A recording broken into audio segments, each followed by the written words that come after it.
We're talking about living the good life, and what makes the good life better is hanging out with friends. So today, we are going to have a conversation with Bible teacher Kelly Minter.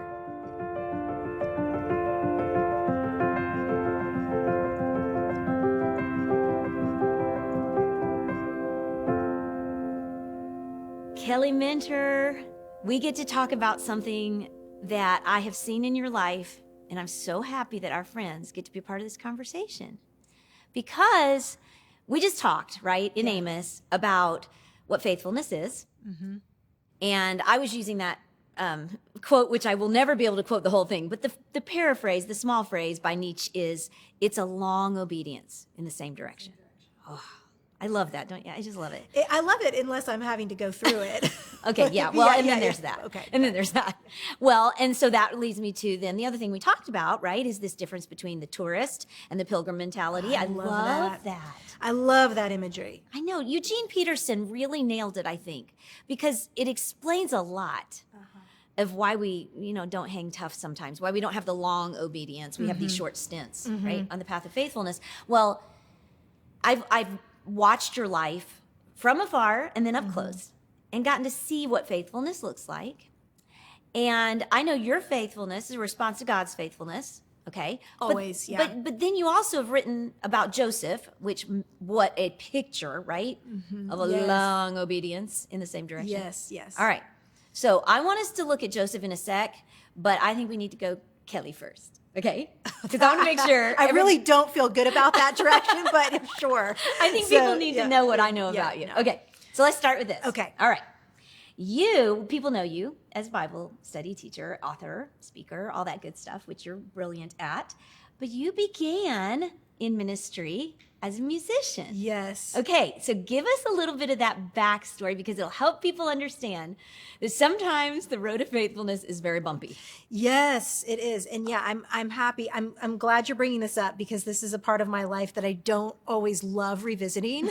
But as I was in my car driving here from my house, downtown Nashville, and it's hard for me to drive through the city and not have some of these feelings, memories, emotions come back. But 21 years ago, I moved here. I'd signed a record deal, was so thrilled that I was going to be, I always say it, rich and famous for the glory of God. So I don't know why you're laughing. If you've got to be rich and famous, it ought to be for the glory of God. Yeah, it's just hard that those passions are somewhat incongruent, which the Lord spent 7 years teaching me. But anyway, so I got here and was so excited to do music, and I did, and there is, I love, and we share this in common. Yeah. Love being able to sing and write songs and perform and all of those things, and truly for the glory of God. But it was a difficult journey for me, and I signed 3 different record deals over the course of 6 or 7 years, lost 3, companies went bankrupt. It was just an up and down, really, really hard time in my life and in my journey. And I found out so many different things about the Lord during that time, and about his love for me, that it wasn't just about my performance or what I could do. And for me, the big story, and the theme throughout my whole life, is that even a good thing like music had become an idol. It had become an idolatrous thing. And so even the good thing, we think of idols as bad things. Right, Sometimes they are. But sometimes idols are just simply good things that have become ultimate things, stealing from Timothy Keller.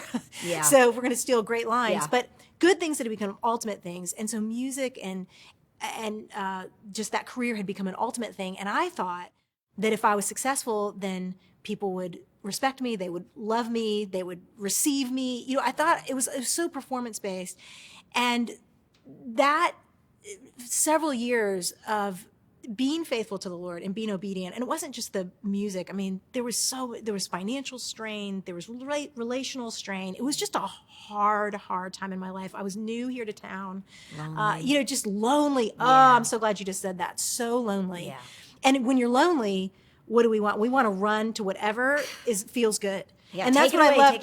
Yeah, and we can justify, well, if the Lord would show up for me, I wouldn't have to go do these, terrible sins or whatever, know. And that's one thing I love about Joseph, is there was the loneliness, there was the foreignness of being in an unknown territory and all of that. But the Lord really revealed himself to me during those times. And I really realized that he was after my heart more than he was after anything else. And that the togetherness, me with the Lord with me, that is really the ultimate prize. That's the treasure, is being in his presence, being with him and participating with him in his mission on this earth. Yeah. And I just had a myopic view of that, I think, for a number of years. But the Lord was so patient. And you mentioned his faithfulness to me. He was so faithful to me. He gave me those anchors when I needed them. You know, he kept me out of, you know, really dark places of sin, or where I could have ended up, I should say, and preserved that path for me. And really, it was so interesting because it was the music and it was all the music deals that ended up getting me to the Amazon jungle. Well, that's what I was going to ask. Where I do a lot of work with Justice and Mercy International. And that has just completely changed my life, because it was the record company president that invited me there. And here I thought that I was going to just, you know, finally have all the success with him. And instead he brings me to the Amazon and the record becomes like this very distant memory. And I remember being on the boat with this guy, John Pack, who was the president of the company at the time. We're in the middle of the Amazon, the sun's setting, and we're in the middle of truly what you would call nowhere. Like, if you want to know, I found it. Like, I know you have found it on the map. Exactly. And it's someplace in the Amazon. But I was sitting there with him, and all of a sudden I realized that the Lord had completely tricked me by taking me to like a record deal to get me to the Amazon. And then I thought, oh wow, Lord, but that has been one of the joys of my life, and working with countless jungle pastors and their wives and missionaries, and gotten to take a prop plane across the jungle and land in these obscure places and fish for piranha and see sunsets that I've never seen. And I remember being with this group of jungle pastors' wives, and after teaching, which you know this, Jennifer, like, you go and you teach, but then they teach you way more than you've ever gain more than you've ever known. Yeah. And afterwards, I told them, I said, I would not trade this, being here with you, for any accolade, for any award, for any stage, for any amount of money. And it was true. Yeah. That was the miracle of it, is that I wasn't just saying that. Yeah. That was actually true. And so the Lord had transformed my heart that much, which is really saying something, because I'm just like, have the flesh nature, like, well, we massive. all do. Yeah. We all do. But mine's like on an overdrive, Jennifer, I think. And so sometimes. And so the fact that I could say that, and we all cried together. And I thought, Lord, how did you carve out this little space for me here? And so just so many different ways that the Lord has used that time. But I never want to lose sight, and this is a daily strain for me, I never want to lose sight that it's not even just about that, but it's about our relationship with him. You know, it's not even just about the blessing. Right. Yeah. It's the presence of God. It's being with him, experiencing his faithfulness. But you know, Kelly, I think there's a lot of people who would listen and think, well, that's so awesome and so tidy, right? You just presented it very tidy. Oh, yeah, no, it's not. Yeah, that doesn't mean it was tidy in the process. And I think that's what's important for us to hear, is that faithfulness is going to have twists and turns. But the point is, the Lord refined your mission and your passion and your calling through faithfulness. Sometimes we get off the road of faithfulness too quick, and then we think God's not been faithful, or God's not given us the desires of our heart, or whatever. But it might be perhaps because we haven't followed through. Yeah, no, you're so right.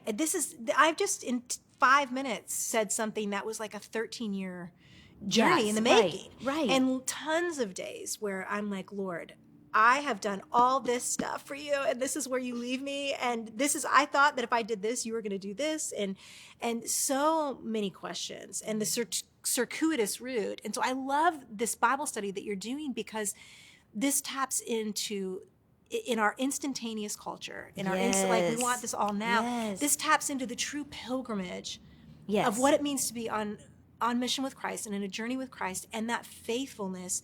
It really is a long obedience in the same direction, but that's where the lasting joy is, right? That's where the lasting peace is, and the treasures are.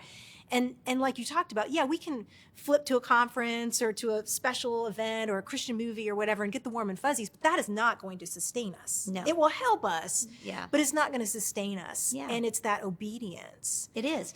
And it's the it's the obedience that moves it from having a transactional mentality toward a relational mentality. Yes, You know, yes. because like you said, with I'm being faithful, Lord, I did this, this, and this, and therefore we should have this, this, and this result. And we don't always have that. Right. But the point is not the transaction, it's the relationship. Yes. And yes. I think that's what happened in Joseph's life too. And what's super interesting that I don't think I've ever connected the dots with before is you just said that little story I just gave was 13 years in the making. Well, I look at Joseph's story, and the part that I know best of his story was 13 years in the making. And I think it's interesting that there is we're talking long obedience, we're talking long obedience. Yes. Okay.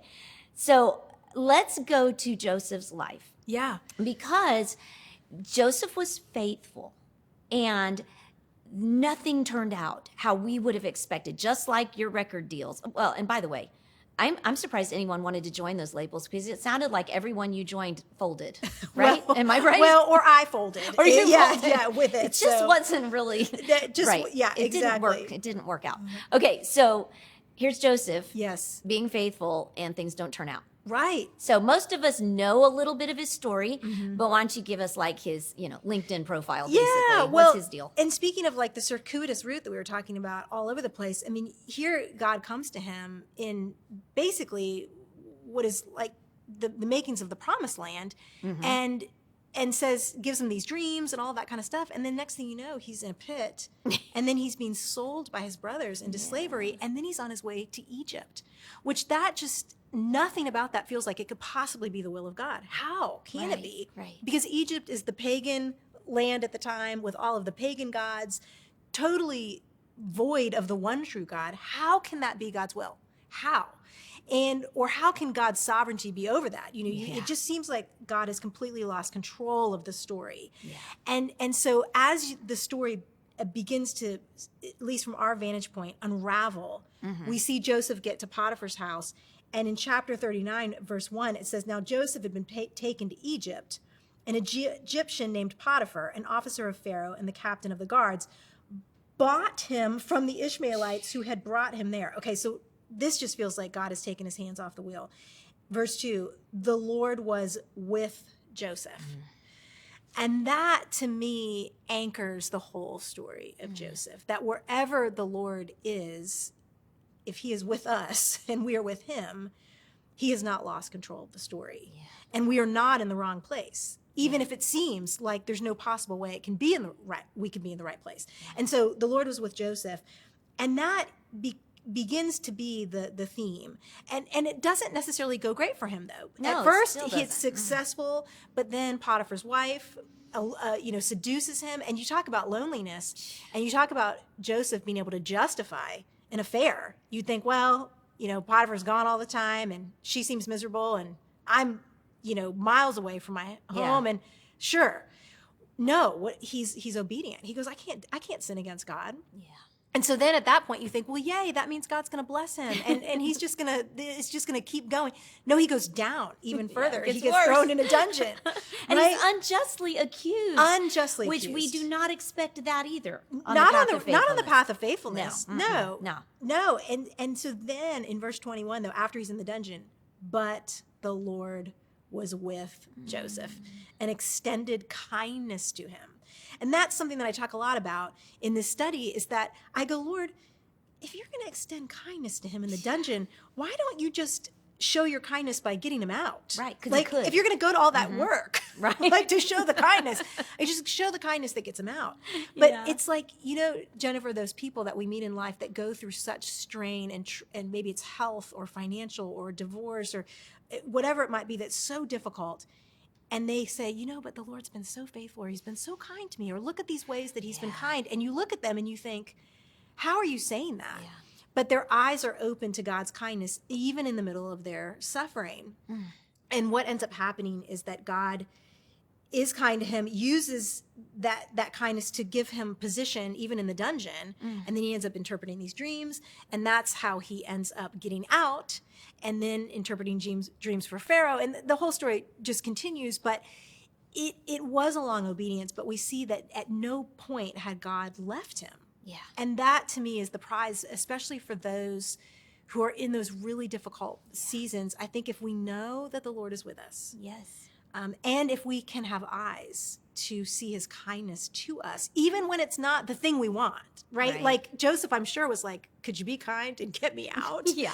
I'd like to submit my definition of yeah, of kindness, kindness. Lord, for this situation. Right. Yeah, I'm with you. But then God does more than truly you could ask, think, or imagine. And then what does Pharaoh do? He looks everywhere.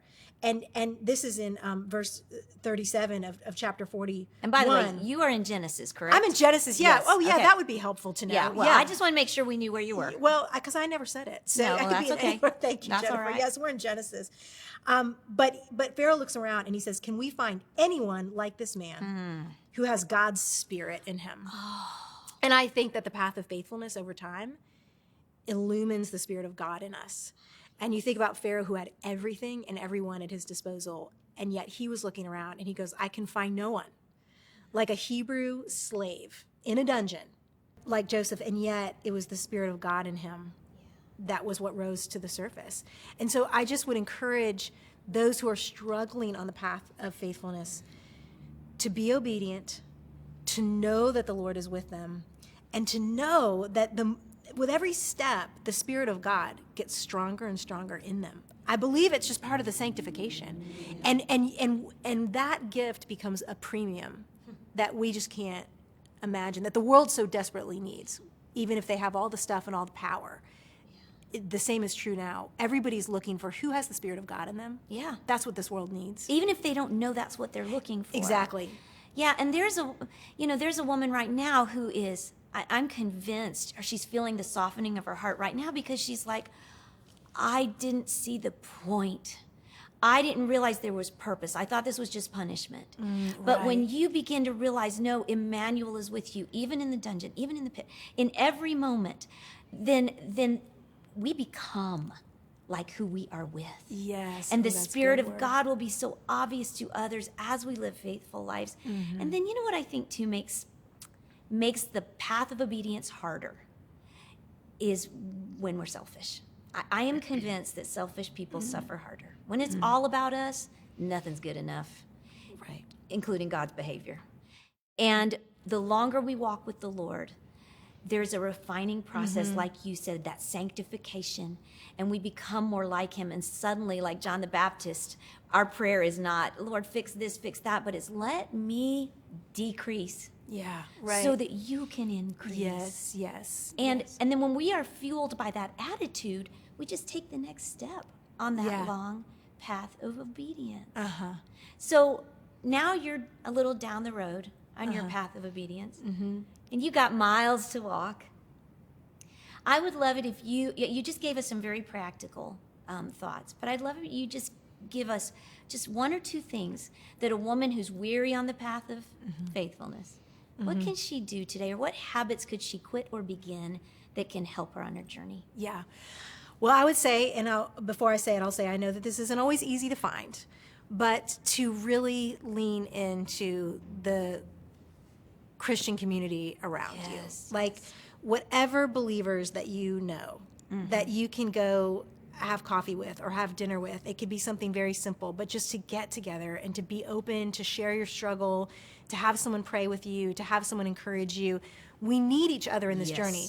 And the whole Christian faith is so communal. And we see that starting with Jesus as he calls the church to himself. So we're not supposed to take this journey of faithfulness by ourselves. Right. We cannot do it. We weren't meant to do it. We weren't designed to do it. And it's really completely antithetical to the way that Christ has set it up for us. Yeah. So I would just really lean into the people. I would say to you, to lean into the people around you, because you will need those good voices. And you talk about not the selfish voices, not the voices that are going to just keep you in your despair and, cultivate that root of bitterness, because we can find those people everywhere. It's easy. Oh, yeah. And we don't even need people to do that. Yeah, we can manage that on our own. ourselves, yeah. And so people that are going to truly keep pushing ourselves to the Lord, because we do. When it's hard, what do? We look at ourselves and how hard it is. I do that. I do too. It's just like, it's so hard it for me. worth it? Nobody else is struggling like I am. Yes. Nobody's been. You wouldn't understand. But when you get with someone that can help pull you out of that, so I would say that that's a big one. Yeah. And then I would also say, push out in your suffering, and it's hard, But that is what Joseph does in the dungeon, and this just has always cracked me up. In fact, you can read about it in chapter 40, but it says that in verse 6 of Genesis chapter 40, it says, when Joseph came to these prisoners in the morning, he says he saw that they looked distraught. Aw. And so he said to them in verse 7, why do you look so sad today? And I thought, if I'm Joseph, I'm like, I don't care that they're sad. I know. I'm sad. Yeah, look at how much my life stinks. I'm sad today. Yeah, Right, exactly. right. Okay, And that's interesting. And I've so never noticed that. it's like, here he is in the dungeon. It's unfair. It's awful. And he notices the cupbearer and the baker that they're sad. Yeah. And he goes to them and says, why are you sad? And then that opens up, and that actually becomes the pathway to his deliverance. Because in that moment, that cupbearer and the baker go, well, we had these dreams, and we don't know what they mean, and it's causing us stress. And so Joseph goes, oh, well, I know the God who can, interpret dreams. And so then he interprets the dreams, and then 2 years later, it's one of them who says, oh, by the way, who gets out and says, by the way, there's this guy in the dungeon when Pharaoh's looking for someone. So it's the pushing out that actually begins his salvation, or becomes part of his salvation. And I think what happens in our hard road of obedience is we just want to go in, and we want to just nurse the bitterness, nurse the frustration. But when we push out and we start looking at other people's needs and things, the Lord does this mysterious healing, I think, in our life. And so, listen, I know that, again, for that woman that's in a really tight space, I know that can be hard for a season. Of course it So we can. all have to give ourselves those places of like, you know what, I just can't do it today. Yeah. But we can't stay there forever. Right. And so, especially if we're on that path of like feeling like the Lord's not with me, people aren't with me, and I'm only looking at myself, those three mentalities need to turn over. Yeah. And the Lord will help us in that, and he will aid us in that. And that, I think, is the path to freedom and healing. Kelly, this is so good. It's ministering to me. And I just think we need to end with an encouragement from Scripture. I mean, you have encouraged us through Scripture, but I think we should end with the words from the writer of Hebrews. I would love it if you'd read that over us. I would love to. And I have marked it with a bobby pin, which you'll be very proud of. So this is the kind of stuff that I have Very to do. classy. Yes. So in Hebrews chapter 12, verse 1 and 2, the writer of Hebrews says, therefore, since we also have such a large cloud of witnesses surrounding us, let us lay aside every hindrance and the sin that so easily ensnares us. Let us run with endurance the race that lies before us, keeping our eyes on Jesus, the source and perfecter of our faith. For the joy that lay before him, he endured the cross, despising the shame, and sat down at the right hand of the throne of God. We're going to consider him so that we do not lose heart. And that's why we're going to live faithful. High five, my sister. Hey, so glad to be here. That was so good. I loved it.